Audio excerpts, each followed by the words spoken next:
Good morning, my dear students. I am Venkat, Assistant Professor of Zoology. I welcome you for my Aniruddha tutorials for NEET aspirants, All India Medical Examination aspirants. In my two previous classes, I discussed about the digestion and absorption. In that part, I discussed up to the pharynx. In this class, I would like to discuss about the remaining part of the alimentary canal, and that is right from esophagus onwards. Esophagus is a long tube.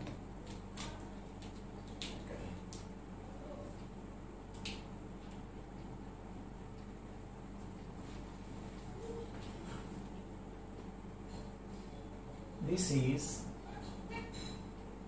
esophagus.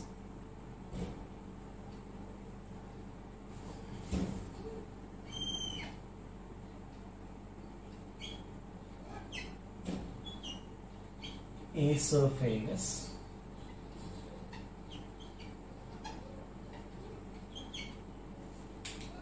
It is a long tube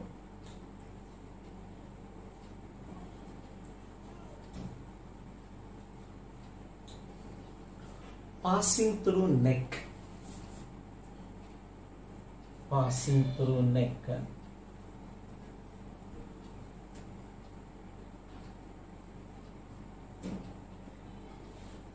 Even though esophagus doesn't contain any digestive enzymes, but from esophagus onwards, the peristalsis is started. The peristalsis is started from right from the esophagus.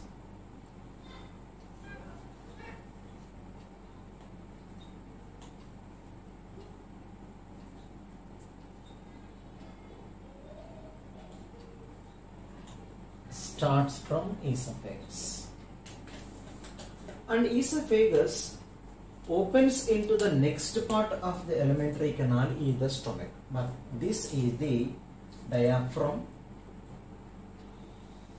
a dome-shaped diaphragm, and the esophagus passing through diaphragm, but immediately it opens into a wide sac. This is the wide sac called as stomach. Esophagus opens into stomach. You know, our food stores about 4 to 5 hours in stomach. Stomach parts are the regions of the stomach. This is the first one, the cardiac stomach. This is cardiac stomach, and after that, that opens into the fundic region. I write only F, but cardiac opens into fundic region, fundic stomach. Fundic stomach opens into the main part of the body. Main part of the stomach is called as the body of the stomach. This is the main part, the body. And as well, it is the largest part of the stomach also, body.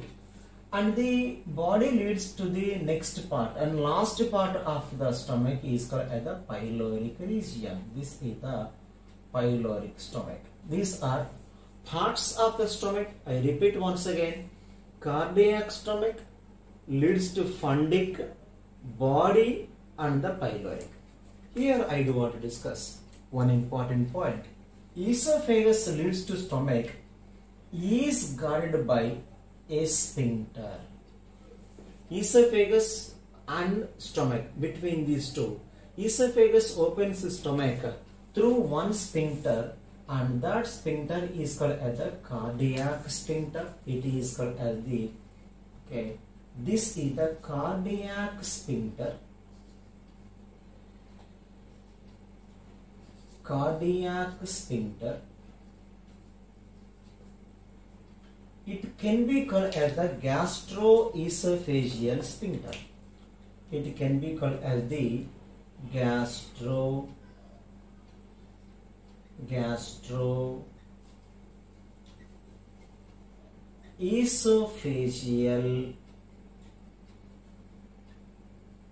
sphincter. Cardiac sphincter or gastroesophageal sphincter. And one more, the pharynx leads to esophagus, also guided by one sphincter, and that sphincter is called as the upper esophageal sphincter. Upper esophageal sphincter can be called as the superior esophageal sphincter. The superior esophageal sphincter or upper esophageal sphincter between the pharynx and the esophagus, and between the esophagus and the stomach, between cardiac, and that is the cardiac sphincter, can be called as a gastroesophageal sphincter. This is all about stomach. And this stomach leads to next part of the alimentary canal, and that is called as the small intestine. And the parts of the small intestine are, this is the first part of the small intestine. First part of the small intestine is called as duodenum. This is duodenum. Duodenum. Duodenum is the beginning part of the small intestine, but that is C-shaped duodenum. C-shaped duodenum. And the duodenum leads to next part is a long coiled structure. This is the middle jejunum. Middle jejunum is described as long coiled jejunum. C-shaped duodenum, long coiled jejunum. Okay, stomach is J-shaped stomach. We have J-shaped stomach, C-shaped duodenum, long coiled jejunum opens into the last part of the small intestine is the highly coiled small intestine part is the ileum. This is the highly coiled ileum.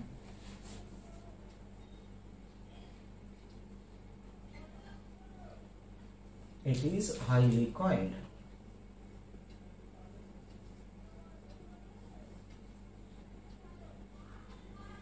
Ileum is highly coiled. This is all about the small intestine. And the ileum, okay, I write here. This is ileum. Ileum opens into the large intestine. The first part of the large intestine is called as the cecum. This is cecum. Okay, the first part of the small intestine is the cecum. Cecum. But I write here, the first part of the small large intestine is the cecum. It is a small sac called as cecum. A small sac is the cecum, but the cecum contains the symbiotic microorganisms. Symbiotic microorganisms, I mean bacteria, are present in the cecum. But between the ileum and the sphincter, ileum and the cecum, there is a valve with the sphincter, and that is called as the ileocecal valve. Ileocecal valve with the sphincter. Ileocecal valve with the sphincter. I repeat once again. There is a upper esophageal sphincter between the pharynx and the esophagus. esophagus and stomach, that is a cardiac or the gastroesophageal sphincter. And one more, pyloric sphincter between the, okay, I write here, this sphincter is the pyloric sphincter. Pyloric sphincter between pyloric stomach and the duodenum, and between the ileum and the cecum, that is a ileocecal valve with the sphincter. And coming to the cecum, cecum has a fine blind tube. It is called as the vermiform appendix. This is the vermiform appendix. Vermiform appendix. You know, vermiform appendix, it is a vestigial structure pertaining to the digestion, but it is also been named as the abdominal tonsil, and the tonsils and abdominal tonsil both are coming under the secondary lymphoid organs. Inside the secondary lymphoid organs, I discussed in the previous class also, the secondary lymphoid organs, inside these secondary lymphoid organs, both B lymphocytes and T lymphocytes are interacting with the antigens, and they are becoming the effector cells. Ultimately, body gets the immunological response, and this is the cecum. Cecum leads to next part of the large intestine is the colon. This is the colon, but the first part of the colon is the ascending colon. I write here, this is the ascending colon, and that leads to the transverse colon. This is the transverse colon. Transverse colon, and this is the descending colon. Ascending colon, transverse colon, and the descending colon. Descending colon leads to one more part of the colon is the sigmoid colon, and this is the descending colon and sigmoid colon. Sigmoid colon ultimately opens into the rectum. This is a rectum. Rectum. Therefore, cecum is the first part of the large intestine, leads to colon. Colon leads to the ultimate last part of the large intestine is called the rectum. These are the three parts of large intestine. Rectum opens into the anal canal and then opens into the anus. This is the anus. But anal canal opens into anus also guarded by the sphincter. There is one internal sphincter and there is one external sphincter. Internal and the external sphincter. And I write here, this is the internal anal sphincter. Internal anal sphincter. Internal anal sphincter. But this internal anal sphincter is made up of the smooth muscle. Internal anal sphincter made up of smooth muscle. And this is the external anal sphincter. External anal sphincter. External anal sphincter. But that external anal sphincter is made up of the skeletal muscles. Skeletal muscle. And this is all about the alimentary canal. So, alimentary canal, in this class, I discussed about the esophagus and stomach. Small intestine parts are duodenum, C-shaped duodenum, jejunum, long coiled jejunum, ileum, highly coiled ileum, opens into cecum, but that is guarded by ileocecal valve with the sphincter.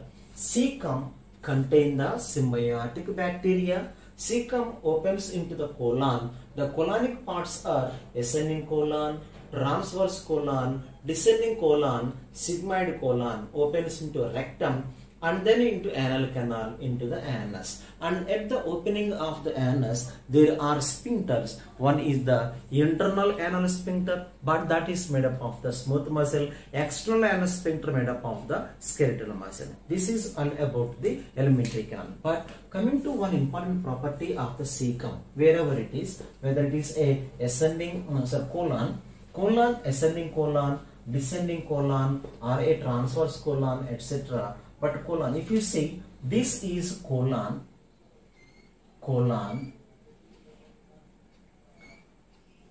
in the wall of colon,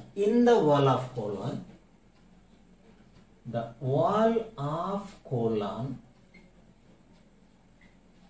has 3 muscle bands which are longitudinal. 3 longitudinal muscle fibers are present. 3 longitudinal muscle fiber bands are present in the wall of the colon, and these are called as the tinea coli. They are called as the tinea coli, muscle bands. But the muscles are definitely smooth muscles only. And coming to inside the colon, there are pouches, and the pouches inside the colon, are called as the haustra. This is all about the alimentary canal. But I discuss about one more sphincter, that is called sphincter of Oddi. But when I discuss about the ileum, liver and also the pancreas, just wait for the sphincter of Oddi. And coming to the TS of alimentary canal.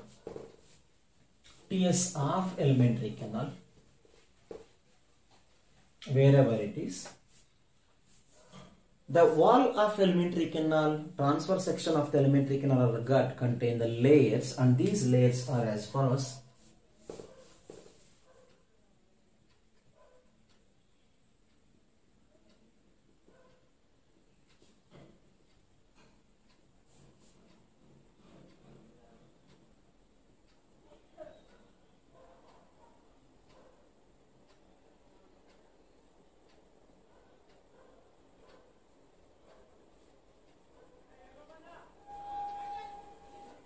The outermost layer of the alimentary canal is the serosa.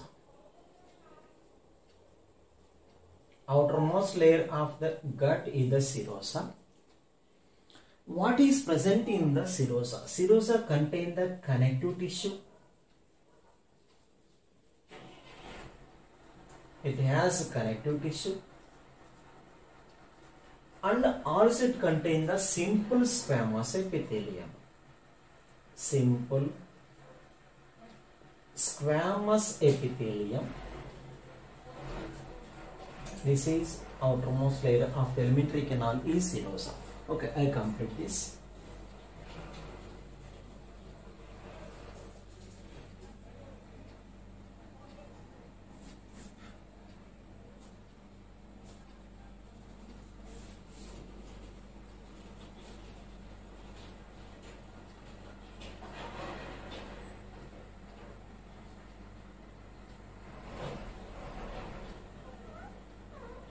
This is serosa.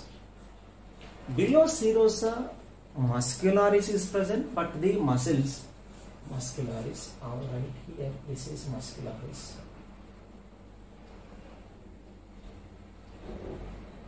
Below the serosa, muscularis.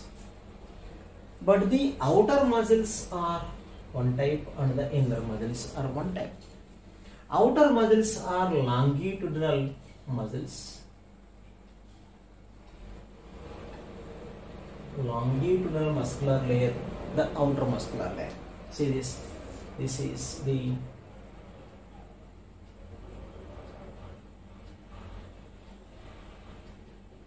or else I draw the same diagram which is mentioned in the textbook. These are outer longitudinal muscular layer.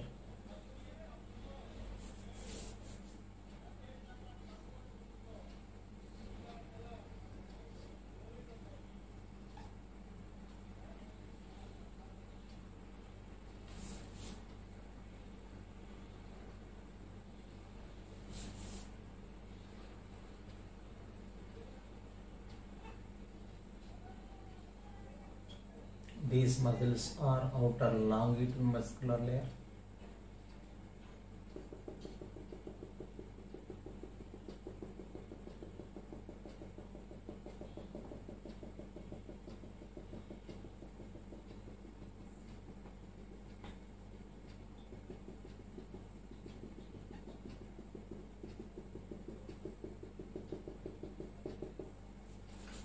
And below the long muscular layer, inner muscularis is the circular muscular layer. I write this, I'll show you like this. This is the circular muscular layer.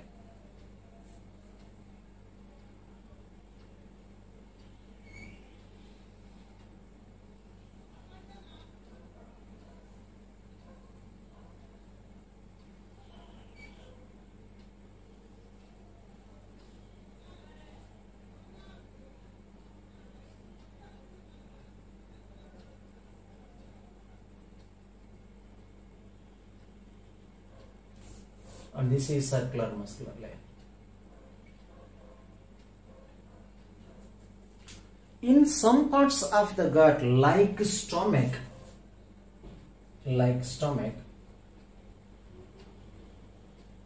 there is one more muscular band below the circular, that is called the oblique muscles. Oblique muscles are present in the stomach. And this is outer serosa, below that muscularis. Below muscularis, there is a submucosa. I'll show you like this. This is submucosa.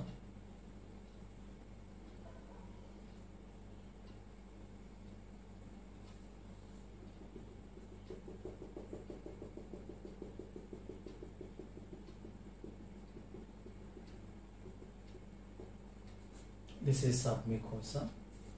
What is present? I mean, I discuss about the tissue, histology of the submucosa. Submucosa contain the loose connective tissue.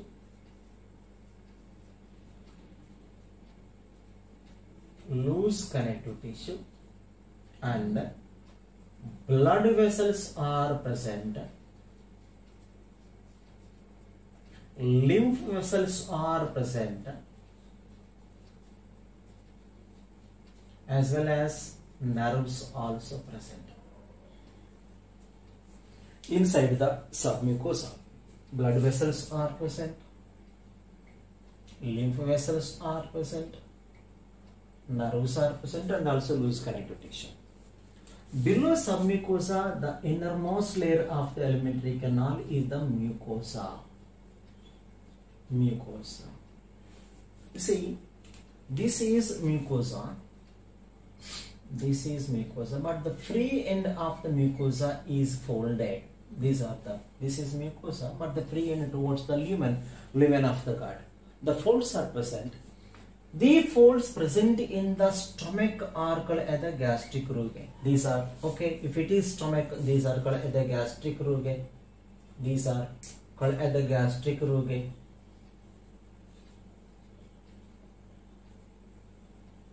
If it is stomach. And if it is the small intestine, I mean, they are very well developed in the ileum, and they are called as the villi. Highly folded finger-like elevations are called as the villi. And these are villi of the small intestine and gastric rugae of the stomach, and this is the, okay, mucosa. And these villi or else the gastric rugae are lined by a special type of the epithelium, and that is called as the simple columnar non-ciliated epithelium. Simple columnar non-ciliated epithelium. This is the lumen of the alimentary canal. This is the lumen of the gut. Okay, arrange the various layers of the gut from outer to inner: serosa, longitudinal muscular layer, circular muscular layer. If it is stomach, the oblique muscular layer also present. Below that, submucosa, but the innermost layer is called as the mucosa. This is the mucosa. but the free ends of the mucosa are elevated, becoming finger-like structures. They are called as the gastric rugae of stomach, intestine. If it is small intestine, they are called as the villi, and these villi are increasing the area of absorption in the small intestine, more well developed in case of the ileum. This is all about the gut. And coming to, there are special points regarding the alimentary canal, and these points are not mentioned in the NCERT textbook, and I already told you in the beginning class itself. I also take some of the other reference books like this. Therefore, between the circular muscular layer, between the longitudinal muscular layer, muscular layer, or else I write only ML, and also circular muscular layer, CML. Between the long muscular layer and circular muscular layer, there are some nerve plexus. I write here, I show you like this. These are the nerve plexus present between the LML and CML. I mean long muscular layer and circular muscular layer. And that nerve plexus is called as the Auerbach's plexus.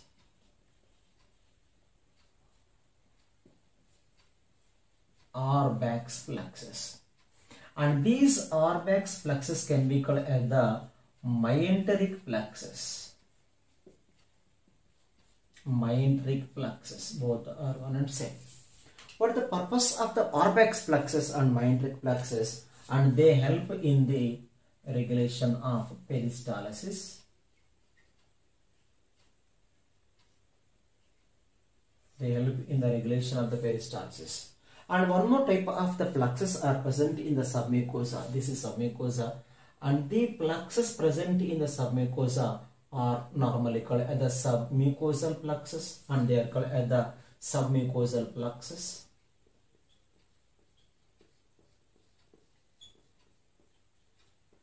And these submucosal plexus can be called as the Meissner's plexus.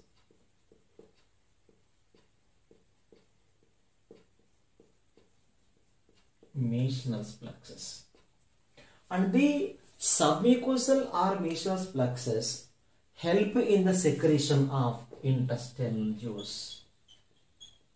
For the secretion of intestinal juice. Intestinal juice. Therefore, this is all about the alimentary canal wall, TS, transverse section. And now, I want to tell you that all four layers are modified in the different parts of the alimentary canal. All four layers are modified in the different parts of this point is very much important. Therefore, I write here all four layers are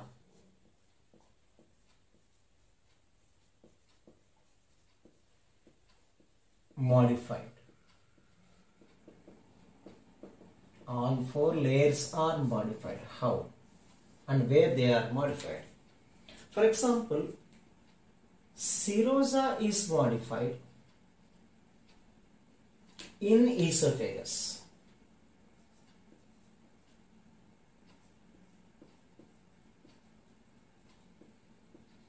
How? In the esophagus, serosa is made up of a type of epithelium that is a keratinized epithelium, that is called the stratified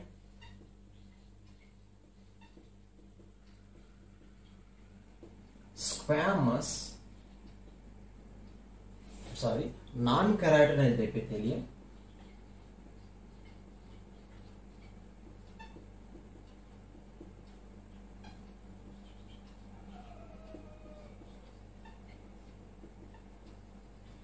Serosa is modified in the esophagus because esophagus serosa contains the stratified squamous non-keratinized epithelium. And one more, muscularis. Muscularis.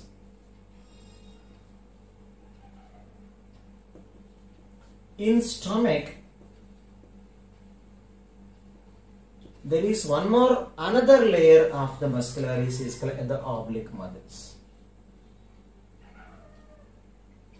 oblique muscles are present in the stomach.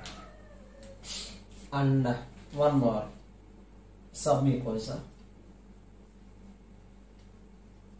Submucosa is modified in the duodenum. How? Duodenum submucosa contain not only the loose connective tissue, blood vessels, nerves, lymph vessels, etc. They are present in every part, but in the duodenum submucosa contain the glands are called as the Brunner's glands. And the glands are called as the Brunner's glands, which are secreting the mucus. Mucus secreting Brunner's glands are present in the duodenum. And coming to the mucosa, innermost layer to the alimentary canal, the mucosa is modified in the, for example, if it is ileum, mucosa is modified as the villi, which are increasing the area of absorption. Therefore, my judgment is all four layers are modified in the different parts of the alimentary canal. This is all about the TS of the gut, and the alimentary canal, different parts of the alimentary canal are modified in the different areas of the alimentary canal. And coming to the, I want to show you the structure of one villi, in the ileum. It is as follows.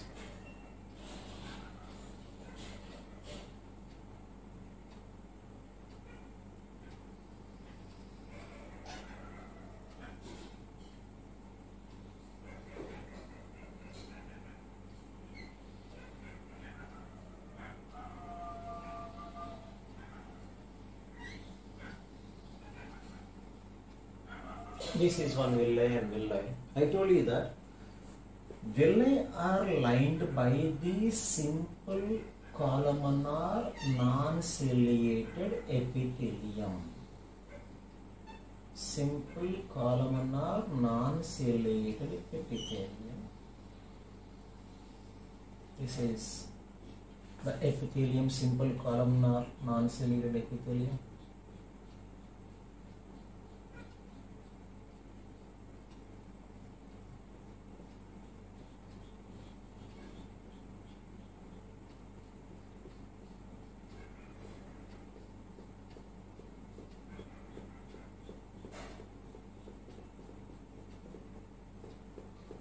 This is the simple columnar non-ciliate epithelium without the cilia. These are cells. Okay. Into the villi, what are rendering or what are opening into the villi? This is one blood vessel, artery. A branch of the artery enters into the villi like this. This is the artery enters into the villi. It comes as a vein. This is the vein, comes out. It is one artery. And this is one vein. Between these two, the blood capillary are present. And every villi also rendered with one lymph vessel, also rendered with the lymph vessel. I write here. This is one lymph vessel. This is one lymph vessel. Lymph vessel also present here. Every villi contains the blood vessels, lymph vessel. This is the lymph vessel.